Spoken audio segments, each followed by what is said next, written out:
Allô DIYers, mon nom est Cynthia, cofondatrice de la boîte DIY. Aujourd'hui, je suis avec Anne-Lise de chez Mamie Lisette. Comment vas-tu, Anne-Lise? Ça va super bien.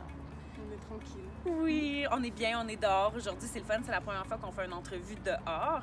Anne-Lise, c'est toi, tu fais partie des cofondatrices de Mamie Lisette. J'ai initié Mamie Lisette et je me suis entourée de gens pour pouvoir faire grandir l'entreprise. OK. On va dire que je suis dans le déclenchement.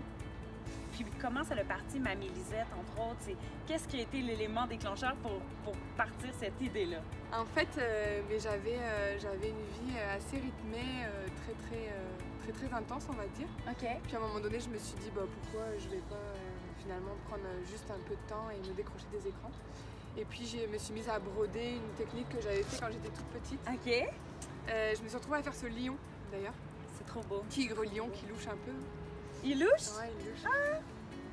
En tout cas, il est pas droit, il louche. Ça m'a pris 120 heures et je me suis dit non, mais ça m'a quand même fait un bien fou. Ouais.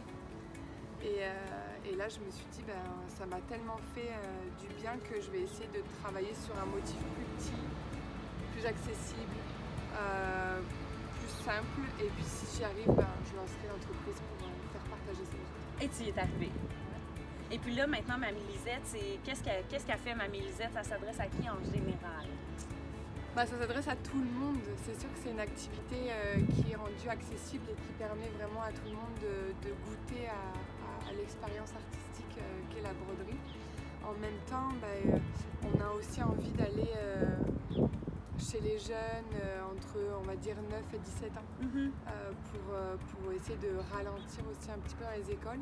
Mais on a tout autant des grands-mères, comme on a des jeunes comme nous. Ouais. Finalement, c'est aussi une activité à partager infiniment. Comment les jeunes réagissent quand ils commencent un projet Mamie Lisette? Au départ, il y a peut-être un peu d'appréhension, puis il y a surtout la croyance de la broderie. Oh là là, c'est quoi ce vieux truc? Ouais. Tu vois? Et en fait, quand on peut créer des motifs selon les goûts des gens, il y a aussi une manière différente de voir la broderie, l'expérience.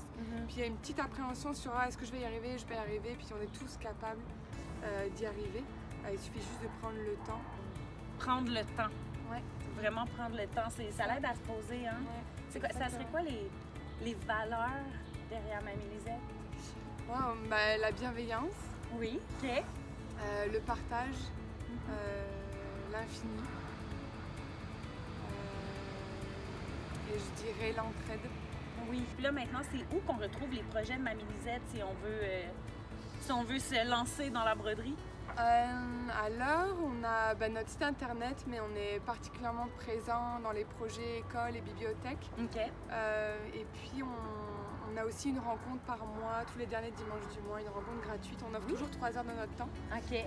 C'est chez Montréal Cowork, un super espace de coworking rue Saint-Denis, au 2e étage, à côté de la station Mont-Royal. Puis c'est là qu'on vous donne rendez-vous pour passer du bon temps. Excellent. Donc, on peut retrouver Mamie Lisette sur son Facebook? Aussi, oui, Instagram, on est sur les réseaux sociaux. Oui. On adore ça. Oui. Avec Mamie Lisette sur tous les réseaux sociaux. Elles sont là, le site web. Sinon, venez les rencontrer chez Montréal Cowork. C'est vraiment un 3 heures exceptionnel. Vous allez avoir le temps de décrocher, peut-être même se faire des amis. Ouais, tout à fait. Des rencontres. Oui. Merci Anne-Lise. T'es bonne, hein? C'est un plaisir.